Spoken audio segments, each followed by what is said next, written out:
ओम शांति। कभी कभी हमें ऐसे लगता है कि हमने बहुत कुछ पुण्य किया है, बहुत योग किया है, बहुत बाबा को भोग लगवा लिए हैं। दुनिया में भी लोग कहते हैं कि बहुत भक्ति की है, बहुत जगह मंदिर गए हैं, बहुत पुण्य कर्म किए हैं। उसके बावजूद भी भगवान हमारी नहीं सुनता, उसके बाद भी हमारी सुनवाई नहीं होती है। ऐसा क्यों होता है? ये बहुत लोगों के मन में सवाल चलते हैं। बहुत बाबा को भोग लगा दिए हैं, बाबा तो बिल्कुल सुनता ही नहीं, बाबा तो बिल्कुल बहरा ही हो गया। क्यों नहीं सुनता है? इसका क्या कारण होता है? तो देखिए, कभी कभी जब कर्म गति हमारे सामने से निकल रही होती है, जब जब कर्म गति नेगेटिव हमारे सामने से निकल रही होती है, उस टाइम पर हमारी सुनवाई नहीं होती है। इस बात का बहुत ध्यान रखना, अटेंशन, इस बात को नोट कर लेना, क्योंकि इस बात से बहुत लोग परेशान हैं कि भगवान हमारी सुनता क्यों नहीं है। बहुत कुछ करने के बावजूद भी भगवान क्यों नहीं सुनता है? इसको आप क्लियर शब्दों में सुन लीजिए, क्योंकि जब हमारी कर्म गति सामने आती है तब भगवान इंटरफेयर नहीं करते, बिल्कुल साक्षी हो जाते हैं, बिल्कुल साक्षी। और कभी कभी उचित समय नहीं होता सुनवाई के लिए। अगर सुन भी लिया और समय मेरे फेवर में नहीं है, समय उचित नहीं है, पाप का प्रभाव सामने से गुजर रहा है, तो शुभ की बजाय क्या हो जाएगा? अशुभ। और आजकल यही हो रहा है। देखिए, जब शादी होती है, शुभ नक्षत्र देखे, कुंडलियां मिलवाई, शुभ समय में सब कुछ किया, पर शादी 2 महीने ही नहीं टिकी, सब व्यर्थ हो गया, सब खत्म हो गया, शादी टूट गई। सोचा था ऐसा किसी ने, या शादी टूट जाती है या कोई शरीर छोड़ के चले जाता है, ऐसा कुछ हो जाता है। आजकल तो कितनी शादियां टूट जाती हैं। तो ऐसा किसी ने सोचा था? यानी कि समय फेवर में नहीं है। इसीलिए कभी कभी हमारी सुनवाई किस लिए नहीं होती है। आपके लिए एक प्रैक्टिकल एग्जाम्पल बताते हैं। आपके घर में एक आपका बच्चा है और उसको आइसक्रीम बहुत पसंद है। आपको भी पता है कि इसको आइसक्रीम बहुत ज़्यादा पसंद है। अब वीकेंड में सोचिए, आप उसकी फेवरेट आइसक्रीम उसको खिलाते हैं बिना कहे।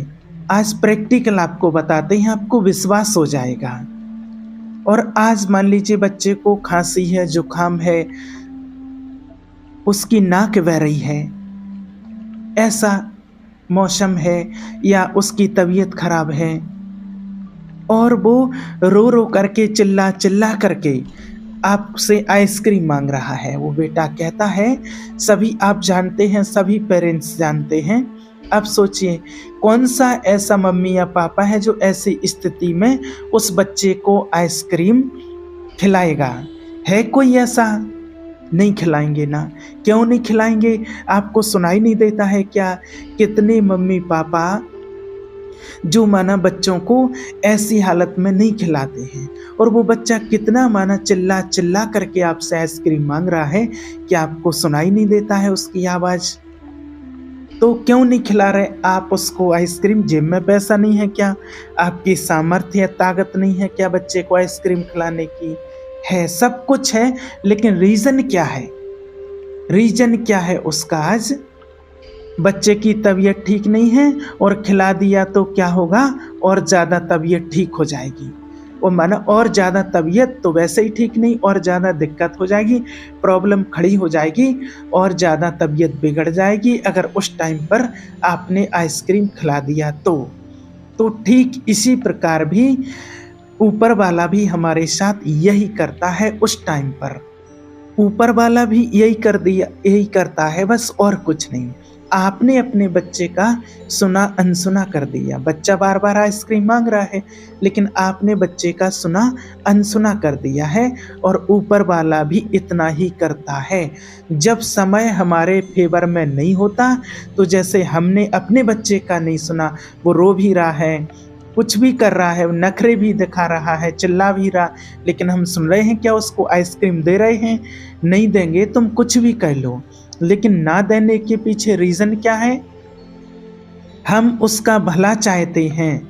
ऊपर वाला भी बस इतना ही चाहता है, उसको पता है कि अभी इसी वक्त अगर इसकी सुनवाई हो गई तो शुभ के बदले क्या हो जाएगा? अशुभ। कल्याण के बदले क्या हो जाए? अकल्याण। क्योंकि समय उचित नहीं है, समय फेवर में नहीं है, ताप का प्रभाव अभी जो पाप कर्म होता है और जो पाप कर्म होता है उस पाप कर्म का प्रभाव अभी गुजर रहा है, इसलिए भगवान नहीं सुनता। अब आप फिर से बताइए कि आइसक्रीम आपने बच्चे को खाने को पूरी जिंदगी के लिए कैंसिल किया है या डिले किया है? क्या बोलते आप बच्चे को? बेटा तुम ठीक हो जाओ, नेक्स्ट वीक एक के बदले कितनी? दो, एक के बदले दो ले लेना। और ऊपर वाला भी क्या कहता है? धीरज धर मनवा, तेरे सुख के भरे दिन आएंगे। कॉन्फिडेंस, विश्वास, वो भी कह रहा है कि बच्चे कैंसिल नहीं हो रहा है, केवल डिले हो रहा है। थोड़ा सा समय रुक जा, उचित समय आने दे। एक के बदले कितनी? दो, एक के बदले दो दो लेना। उचित समय की प्रतीक्षा करनी होगी बस। और फिर देखिए, wait and watch, wait and see, देखिए क्या होता है। तो डाउट करने की वजह क्या करेंगे? निश्चय को अटल बना करके रखेंगे, चाहे परिस्थिति कैसी भी हो।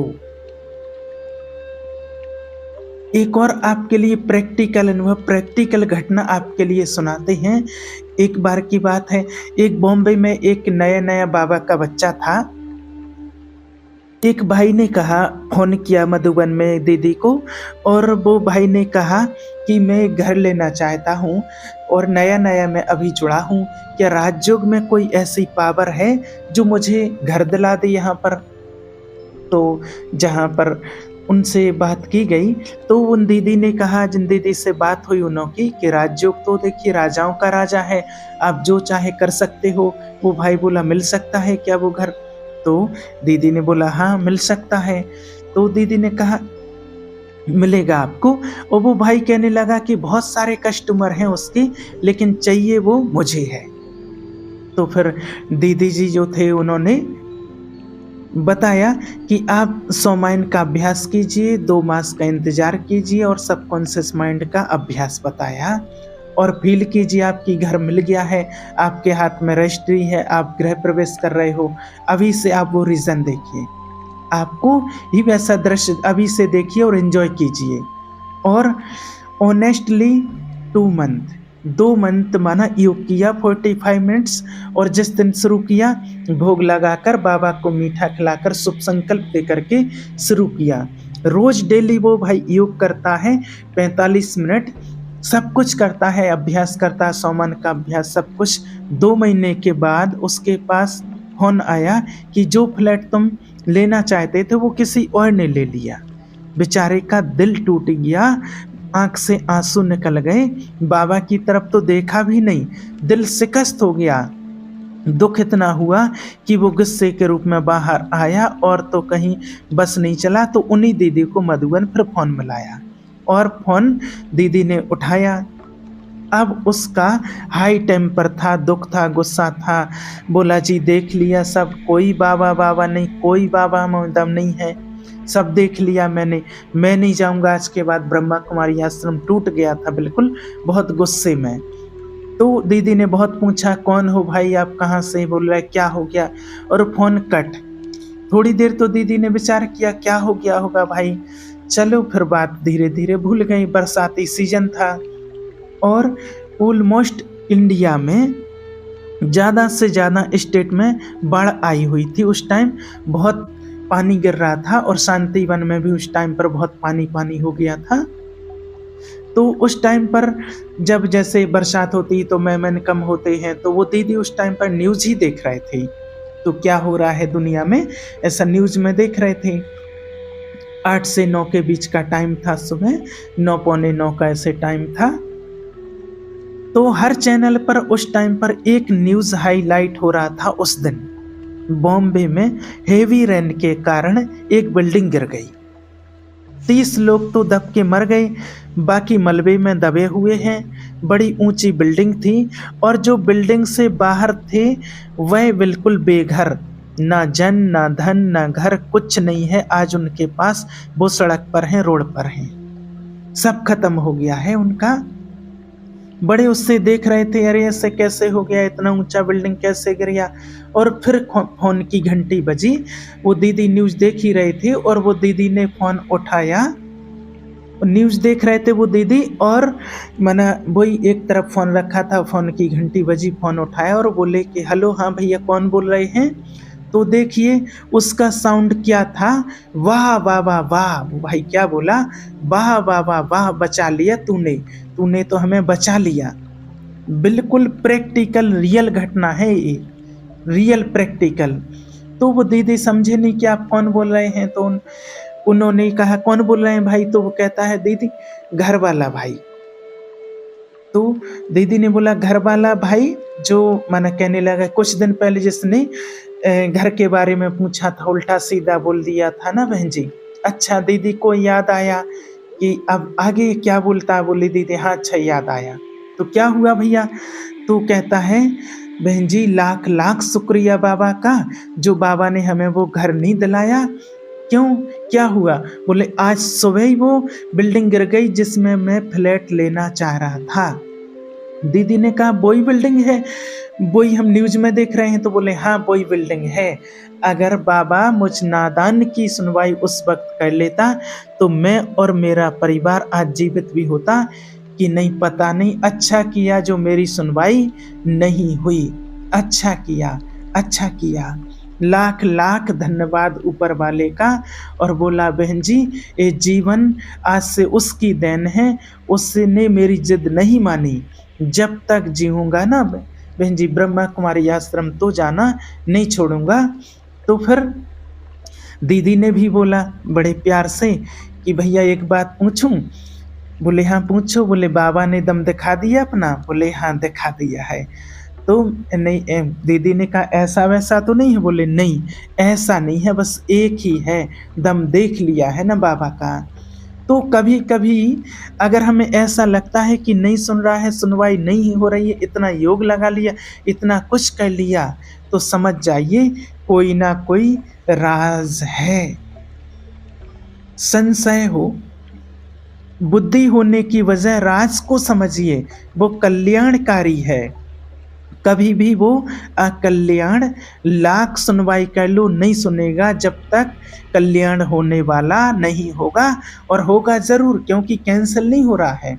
क्या हो रहा है, क्या हो रहा है, डिले, कैंसिल नहीं हो रहा है। तो आज अपने आप में निश्चय कर लेना और चाहो तो लिख के रख लेना अपने घर में कि मेरी विजय डिले तो हो सकती है पर कैंसिल हरगिज नहीं हो सकती है। मेरी विजय सुनिश्चित है। क्या है, मेरी विजय सुनिश्चित है। वो कभी डिले तो हो सकती है पर वो कभी कैंसिल नहीं हो सकती है, क्योंकि मेरे सर पर किसका हाथ है, बाबा का हाथ है, शिव बाबा का हाथ है, स्वयं भगवान का हाथ है। इसलिए कभी कुछ मेरे साथ गलत हो ही नहीं सकता है। तो देखिए इस बात को बिल्कुल याद रखना कि कभी कभी हमारी सुनवाई क्यों नहीं होती है, कभी कभी भगवान क्यों नहीं सुनता है। इस राज को अच्छे से समझना है। ओम शांति।